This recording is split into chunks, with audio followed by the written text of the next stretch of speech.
The Model 3 Fresh is going to be cheaper to build, but why? How? It's a better car. It doesn't make sense, or does it? That's why we are joined today by my good friend Herbert, who's going to help us fill in the gaps of our understanding in a little discussion.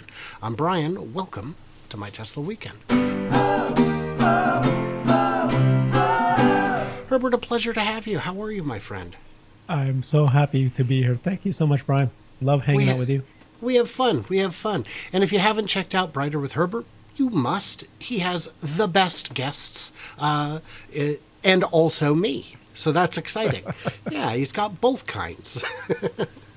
So we've seen the Model 3 Fresh, which I'm still calling it. It's a better car. Would anyone argue it is not a better car than the original? Absolutely not. I mean, it's flying off the shelves at this point.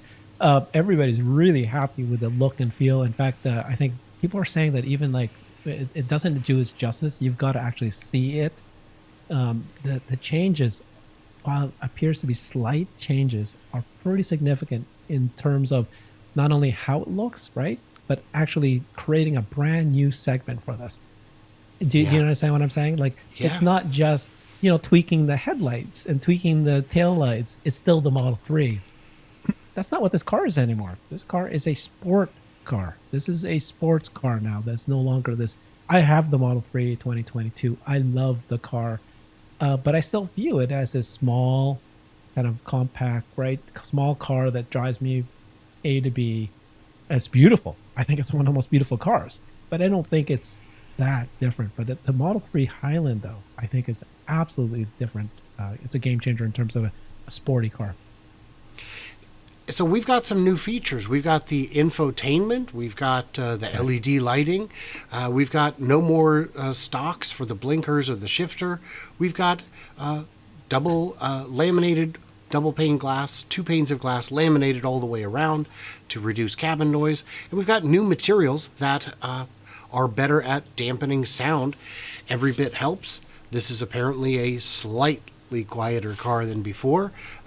The road measurements that I've seen indicate it's barely quieter, but barely is still quieter. How can you make a better car for less money? Yeah, it's you have to develop, shocking, right? You have to develop the infotainment, right?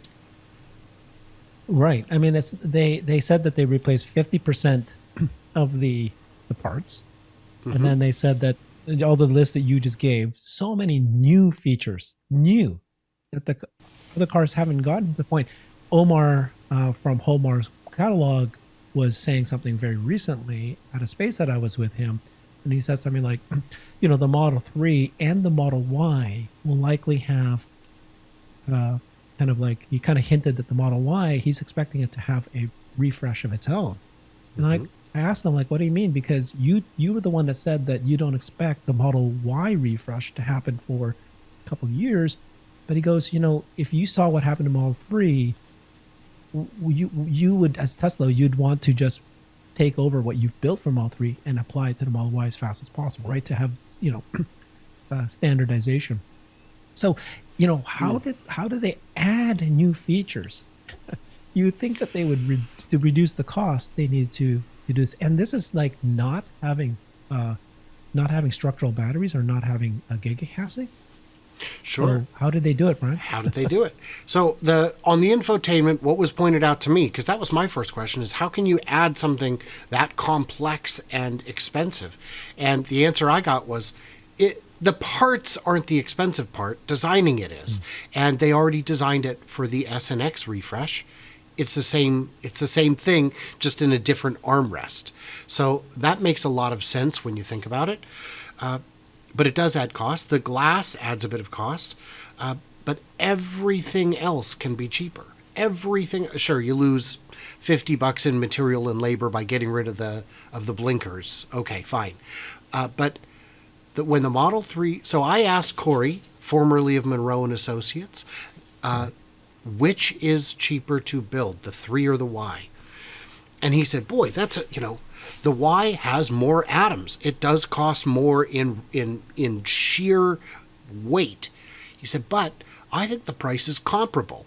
because the 3, even now, pre-refresh, has a lot of inefficiencies that are held over because Tesla didn't still quite know how to build a car.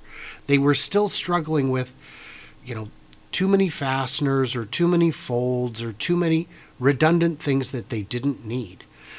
So right there, you can see the efficiency because when you look at the weight of the old 3 versus the new 3, depending on the trim level, it might be a few pounds less, but at most it's a few pounds heavier, at most.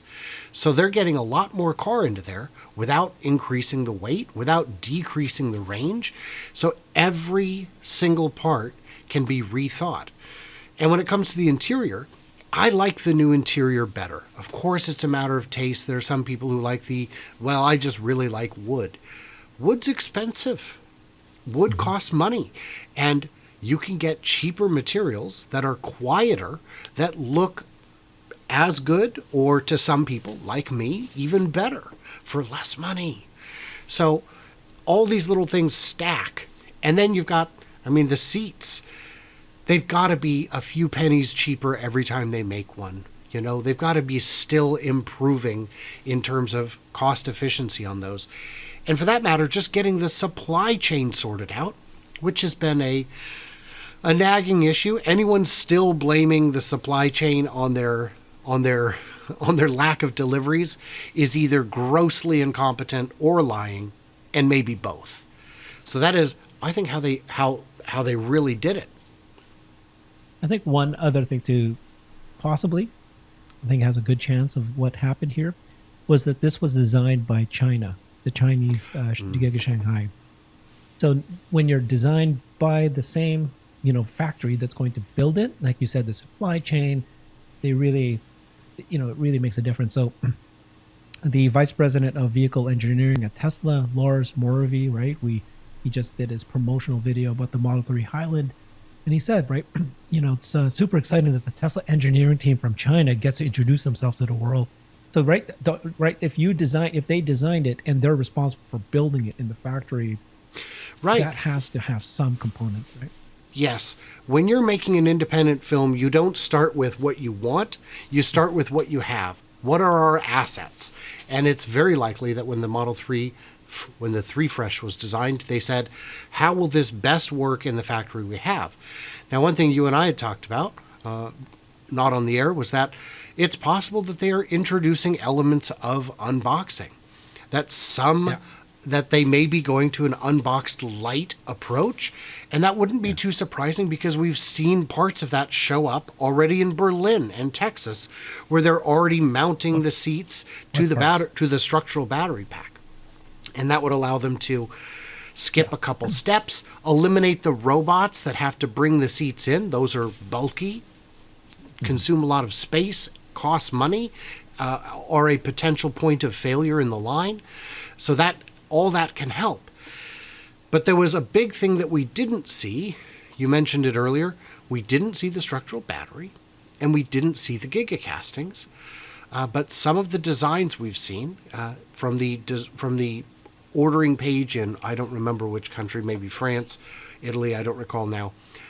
You could see a schematic of the vehicle, and it looks like the way the folded parts of the metal, the stamped steel, are designed is such that you could, in the future, swap it out for a Giga Casting, which would introduce not necessarily cost or weight savings in material, but definitely speed up the production line, simplify the design, reduce potential for panel gaps, because every time you've got another part and another part, all of those errors stack. It's not like you can be over by 0.5 on one and under by 0.5 on the next and it balances out. Then you just get a wonky car. The errors stack. So you get less stacking errors and a stronger vehicle. that is still designed the way you want it to. Sandy Monroe recently had a video where he's like, okay, stop telling me that the Giga Casting is going to ruin a car because you can't fix it. Here's what it takes to damage it. And he pulls out a sledgehammer, beats the heck out of a stamped car, and then measures the deformations, and then tries like heck to do any damage at all to a Giga Casting, and he can't. And the takeaway there is, if you damage that Giga Casting, your car is gone already. No car is going to survive that crash in a way that's repairable. And they are engineered to crush when needed, when the force is appropriate. So it's not like you're creating a box in which passengers will be harmed from the deceleration of an impact. You're just making a better car. All right, so Brian, the thing that really got me very, very confused, I'm so confused about this, is that I absolutely thought for sure, without a doubt, that the reason that they're going to do a Model 3 refresh is because they had to introduce the Giga Castings and the structural batteries. The reason why I'm saying that is because how did they reduce costs when, if you saw it in the presentation that they gave, they showed that in 2018 to 2022, they had already reduced the Model 3 price by 30%. They had that slide. Reduced it by 30% already. So how did they find yet more things to reduce that is not associated with the Giga Casting? Right. So the answer is fundamental inefficiencies. There were fundamental things that they couldn't change. Between 2018 and 2022, they made a million little changes along the way to improve just overall everything. The weight, the cost, the processes and procedures, but there are some things that go all the way to the core that you cannot fix without a complete redesign, and it is those things that they did. That's one big one. The second one is just changing all the parts, all the interior parts, to something cheaper and cleaner. We've seen their move to minimal design. Minimalistic designs are all the rage with Tesla, and then everyone makes fun of it, and then they copy it. And again, just getting the supply chain fixed has had some impact on it. And a lot of these, Tesla has become the go-to seller of preference. I don't want to sell to someone else. I want to sell to you guys because I know when you place an order, it's going to execute. You're not, especially when it comes to something complicated like batteries. We saw a great chart recently. I think it was Sawyer who put it out, or maybe Troy, that showed where all the different batteries come from. Each factory sources batteries from 2 or 3 places, depending on the model and depending on the trim level. And as a result, they're buying from CATL, Panasonic, LG, and themselves.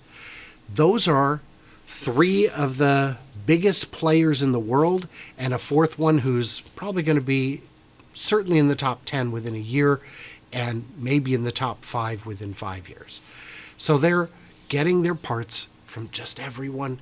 And that also keeps everyone competitive because, and also BYD. So they've got the 4 biggest battery makers are selling to Tesla. And it also keeps it competitive because when it comes time to place the new order, you know that I'm chemistry agnostic, you know that I'm form factor agnostic, and it could be that the reason they didn't go with the structural is because the standard range Model S uses blade batteries, which are a prismatic kind of block that may not be conducive to a structural design, so they would already still need a non-structural version. And why make 2? It's just simpler not to. So that's probably the reason on the battery. As a Tesla investor, I'm very, very happy with the outcome of the Model 3 Highland, Model 3 refresh. Fantastic. It's going to sell like crazy. They've cut costs, and there's potential for them to even reduce costs more once they do introduce the Giga Castings and structural batteries.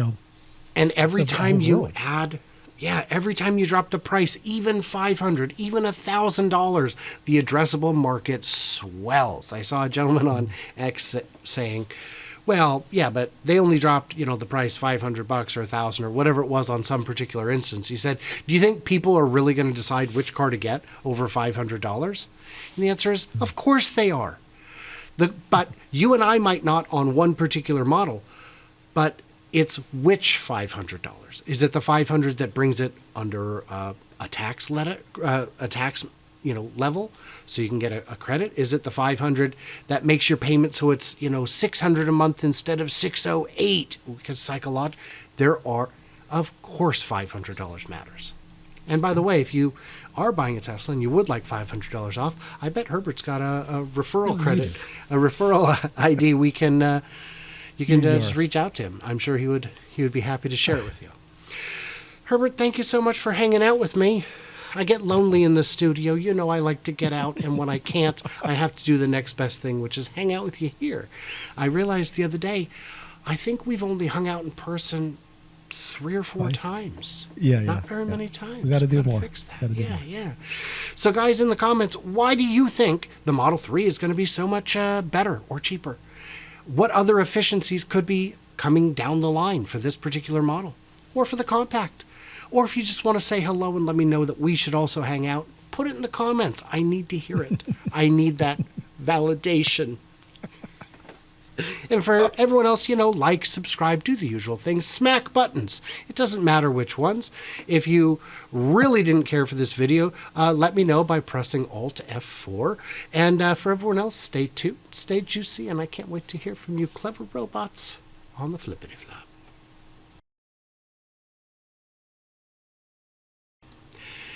Recording, not streaming, by the way. I accidentally streamed a recording session last week.